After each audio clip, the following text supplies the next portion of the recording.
आरंभ है south superstar Mahesh बाबू upcoming film SSMB 29 रो shooting.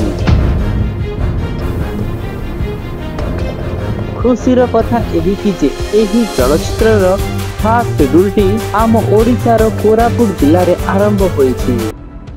आसिबाकु जाउथिबा एही SSMB 29 चलचित्र डायरेक्टर रहिचंती SS राजमौली, जे कि केवल साउथ सिनेमा नुहे सारा भारत रे वर्तमान टॉप लिस्ट रे अछंती।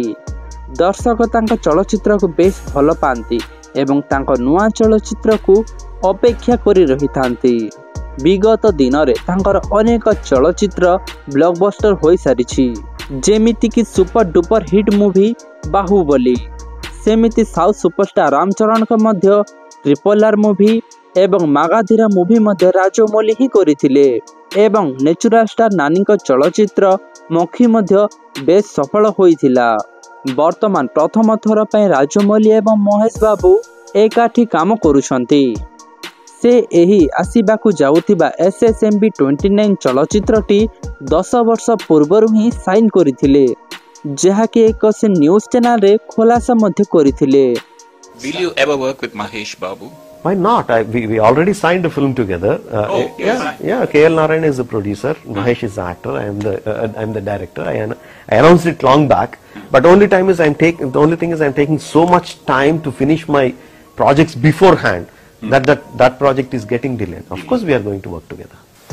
Okay. आसिबाकु जाउथिबा SSMB 29 चलचित्रटी जंगल एक्शन एडवेंचर फिल्म हेबाकु जाउछि। एही चलचित्रटी हिंदू माइथोलॉजी लॉर्ड हनुमान को ठारू इंस्पायर होईछि।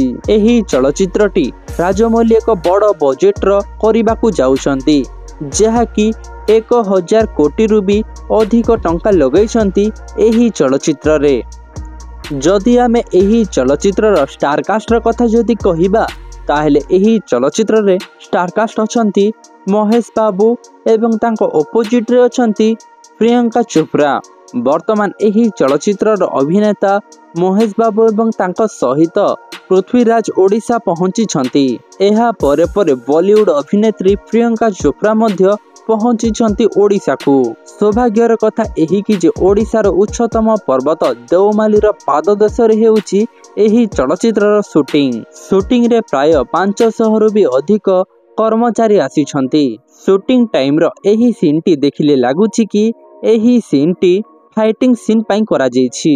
सूचना मुताबक देवमाली सहित तलमाली एवं माछ कुंडरे एही चलचित्र शूटिंग हेबो, जहा कि 28 मार्च पर्यंत एही चलचित्र शूटिंग चलिबो।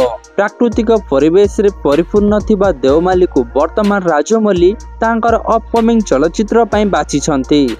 आगुरु मध्य 30 रु भी अधिक चलचित्र एही जगह रे शूटिंग होई सारिछि।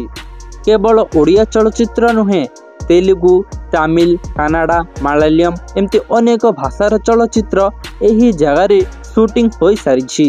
आसिबाकु जाउथिबा एही बड़ बजेट रो मूवीटी देखिबा पई आपण केते एक्साइटेड अछंती आपण निश्चय तले कमेंट माध्यम रे हमकु जणांतु एवं वीडियोटी केमती लागिला निश्चय तले कमेंट माध्यम रे हमकु जणाइबे। जदि आपण हम YouTube चैनल टी को सब्सक्राइब करिनाहंती एबे ही सब्सक्राइब करंतु हम YouTube चैनल जेटी परिवार को।